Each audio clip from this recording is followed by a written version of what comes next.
It really surprised me. I have to say, this book surprised me. I wasn't expecting to love it as much as I do. I didn't expect it to have as much layers as it has.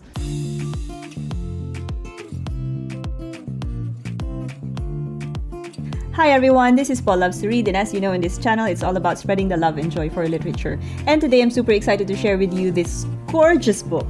It's called Sirens and Muses by Antonia Angress. I hope I'm pronouncing her name right.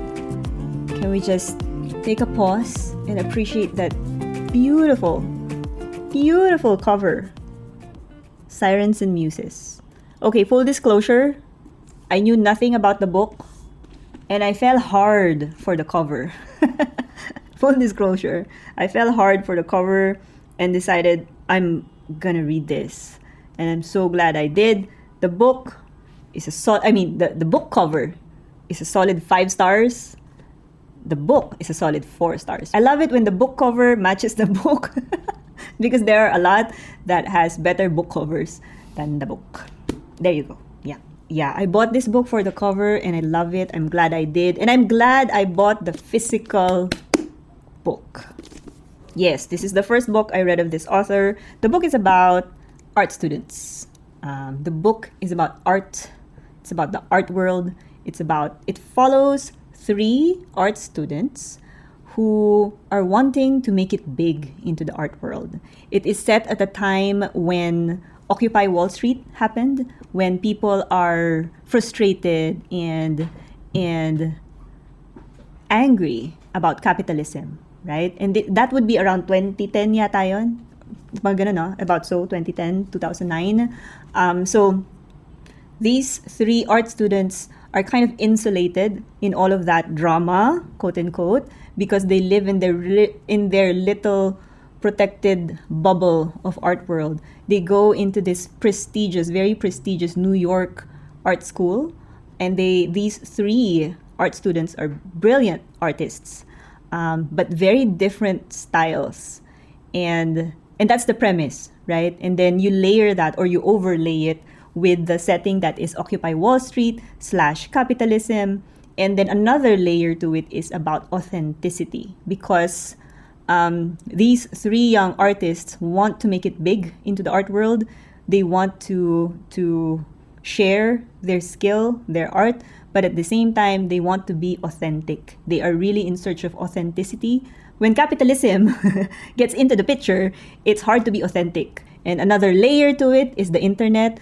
Like, what is art in the internet, really? If you take different images from different sources of people and put them all together, is that art? Is that your art? Is that enough? Are you the artist? And if it's in the internet, is that considered art? Is it worthy to be exhibited in the museums, in the art exhibits? So questions like that. So I thought it was very interesting. I think this is the first art-related genre book that I read this year, and I loved it. Is it a love story? It's not, but it has a love story angle. It's juicy, it's sexy. I have to say, it's sexy, it's juicy, it's youth, it's young love. They are artists. You know how, if you have an artist friend, you know what I'm talking about. They feel a lot, and when they love a lot, and that's in the book. It's glorious, but it's also destructive in equal measure. And they're young, and they're beautiful, they're talented young artists. I keep saying it, but just to paint you a picture of what it is. Obviously, the people who love art would appreciate this. It's about the art world, diba? So it's a little sneak peek into the art world, because the story follows like in 2 parts. The first part is them being students, and then the second part is them being into the art world like a professional. And so it gives you that glimpse, that sneak peek of what really happens inside the art world, and how much of a cutthroat industry it could be, because you want to be a successful artist, but you want to be authentic, but at the same time you want to give what the people are asking you, and so on and so forth. So it goes on like that. I feel like even if you're not totally into art or in the art world, you would still appreciate the book. It just so happens it's the story of 3 young artists, right? But their story is their identity while it is very much linked to them being artists, is not just about that. Their stories are beyond being just an artist, right?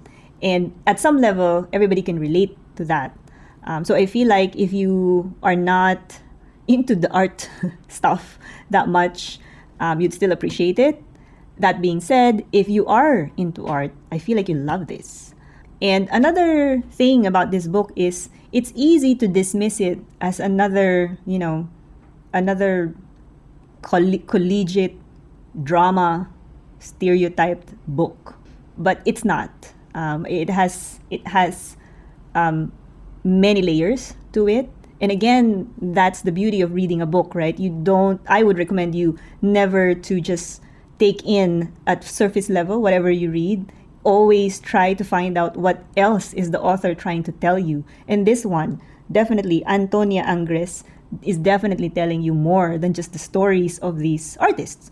And again, capitalism is there. Another layer to it is actually the focus on, or the spotlight on, women artists. So there's that layer as well. There is a significant female voice in the story, female artists' voice, and how their stories are different. What are their struggles? What are their challenges? And the author doesn't tell you, doesn't tell you outright. But that's something that, reading it and absorbing it, you would see, and you would appreciate. Yeah. The word that popped in my head, in my mind when I was reading this book is ineffable. So what does ineffable means? Ineffable is an adjective. It means too great or extreme to be expressed or described in words. So I thought of that word because that's what art makes you feel, right? I mean, we have seen artworks of just two colors. I think that's Rothko. And if you look at that art, it's just two colors. It's what? White and blue or whatever.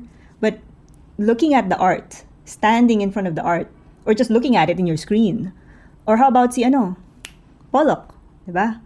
Or the famous pop culture artist, Warhol. That's what art does. It is ineffable. You cannot express what the art makes you feel. And it's very unique also. It's very unique to you. It's very different to every other person. So in conclusion, obviously, I like the book. I love the book. Can't stop gushing over it. It really surprised me. I have to say, this book surprised me. I wasn't expecting to love it as much as I do. I didn't expect it to have as much layers as it has. So I really enjoyed it. I hope you get a copy. When you do get a copy, get the physical book. I mean, you won't regret it. I mean, look at that cover, diba? I get this cover. I don't know how many editions it has, but this one is really nice.